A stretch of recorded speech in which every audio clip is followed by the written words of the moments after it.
지금 대한민국에서 북한을 다녀온 사람은 꽤 있습니다. 개성공단도 있고 스포츠 문화계의 교류도 꽤 있고 10년간 진행되었던 금강산 관광도 있죠. 저도 수학여행으로 금강산 다녀왔었습니다. 하지만 1980년대까지만 해도 극히 드물었습니다. 있다고 해도 정치인이나 종교인 정도였죠. 근데 1989년 22살의 여대생이 북한을 다녀왔고 북한 주민들 앞에서 연설도 했으며 심지어 김일성과 만나기도 했습니다. 그리고 나중에 국회의원까지 하죠. 이번 영상에서는 평양 세계 청년 학생 축전에 참가하며 누군가에게는 종북의 상징, 누군가에게는 통일에 꽂힌 임수경에 대해 알아보겠습니다. 중국과 가깝고 광물이 많았던 북한 때문에 일제강점기에 일제에 의해 많은 공장이 세워졌고 발전량도 한반도의 90%가 북한일 정도로 발전되었습니다. 이 때문에 70년대 초반까지 북한이 남한보다 더 잘 살았죠. 그러나 한강의 기적이라 불리우며 1960, 70년대 대한민국은 눈부신 발전을 하게 됩니다. 80년대 이 차이는 더 커졌고 그 커진 격차의 상징이 바로 88 서울올림픽이죠.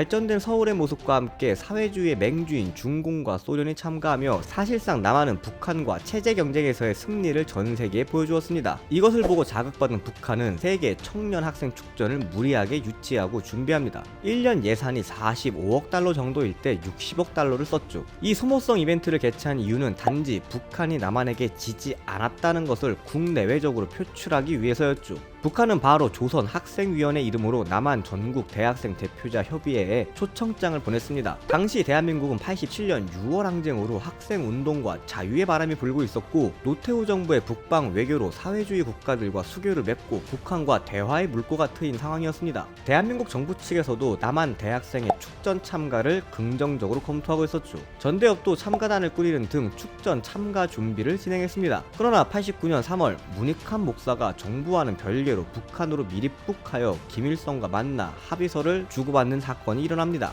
문익환 목사는 윤동주, 장준하와 같은 독립운동가들과 친구였고 영화 1987로도 소개가 된 이한열 열사 추모식에 연설을 할 정도로 당시 사회의 오피니언 리더였습니다. 그것이 알고 싶다의 문성근 배우의 아버지이기도 하죠. 사회 리더의 독단적 방북으로 남한 사회는 충격에 빠졌고 남북 관계는 급속도로 경색됩니다. 전대협의 축전 참가를 불허하죠. 그러나 전대협은 축전 참여를 강행합니다. 밀입국으로 북한에 가야 했기에 많은 인원은 갈 수 없었고 당시 한국외대 용인 캠퍼스 학생이었던 임수경이 전대협 대표로 축전에 참여하기로 결정됩니다.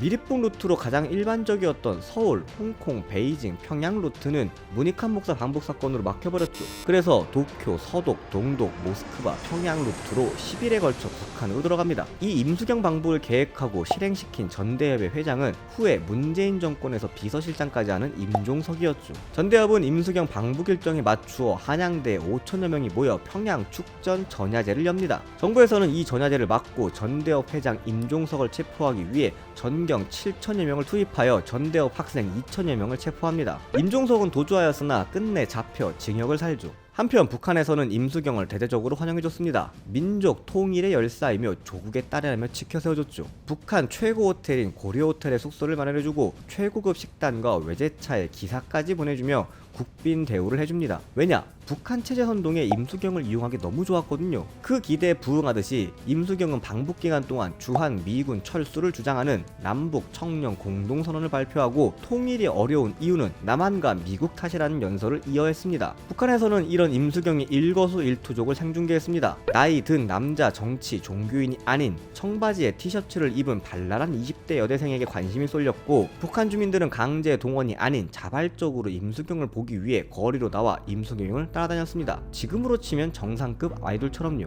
근데 임수경이 거기서 나는 북한이 좋아서 온 것이 아니다. 북한의 세습 정치는 옳지 못하다 등의 발언을 해버립니다. 복장뿐 아니라 이런 발언을 자유롭게 하는 임수경을 보고 충격에 빠졌습니다. 자신들은 공산당 당규나 달달 외우며 세뇌당하고 있었는데 이런 말을 서스럼없이 하는 것을 보고 임수경은 자유의 상징이 되어버렸죠. 더군다나 북한에서 자신들의 경제력과 기술력을 과시하기 위해 준비한 16비트 컴퓨터를 보고는 이거 우리 집에도 있는데? 남한 중산층의 수준과 남한 사회를 간접 경험해버리는 북한 주민들. 북한에 체류한 40여일 동안 임수경이 북한 사회에 미친 영향은 어마어마했습니다. 축전이 끝나자 임수경은 판문점을 통해 대한민국으로 귀국하겠다고 말합니다. 이때 북한 주민들은 임수경을 가지 못하게 하려고 데모까지 일으켰습니다. 왜? 북한에서 정치범들이 어떻게 처벌받는지 알았으니까요. 아이돌 임수경이 남한으로 가면 꼼짝없이 죽거나 정치범 수용소에서 갇힐 거라 생각하고 격렬하게 반대했습니다. 남한은 처음에 임수경의 판문점 귀환을 반대하였으나 임수경의 단식 투쟁으로 결국 8월 15일 판문점을 통해 귀국하게 됩니다. 귀국하자마자 안기부에 끌려가 조사를 받고 15년형을 구형받는 임수경. 그러나 문재인 전 대통령, 박원순 전 시장 등 당시 인권 변호사 60여 명의 변호로 최종적으로 징역 5년을 받죠. 이걸 보고 북한에서는 아니 사형이나 무기징역이 아니라 5년? 이라며 놀랍니다. 남한은 무자비한 미제의 앞잡이라며 선동해온 모습과는 너무나 다른 온건적인 처벌이었으니까요. 그리고 임수경의 가족이 무사하다는 소식을 듣고도 믿지 못하고 90년 남북 고위급 회담 당시 비밀리에 북측 기자단이 임수경의 집을 방문하였습니다. 민족의 딸인 임수경 동지의 가족이 어떤 고초를 겪고 있는지 말해달라, 우리가 도와주겠다 라면서 북한에 중계를 하죠. 근데 멀쩡히 서울의 아파트에 잘 살고 있는 임수경의 가족, 집에는 TV, 냉장고, 세탁기 등 북한에서는 보기 어려운 가전제품에 냉장고에 가득한 음식, 또 충격을 받는 북한. 실제로 이런 모습을 보고 북한 체제에 대한 의구심과 불만을 가지고 탈북한 사람들이 늘어납니다. 그러나 국회의원이 된 임수경은 목숨 걸고 대한민국으로 들어온 탈북자에게 변절자,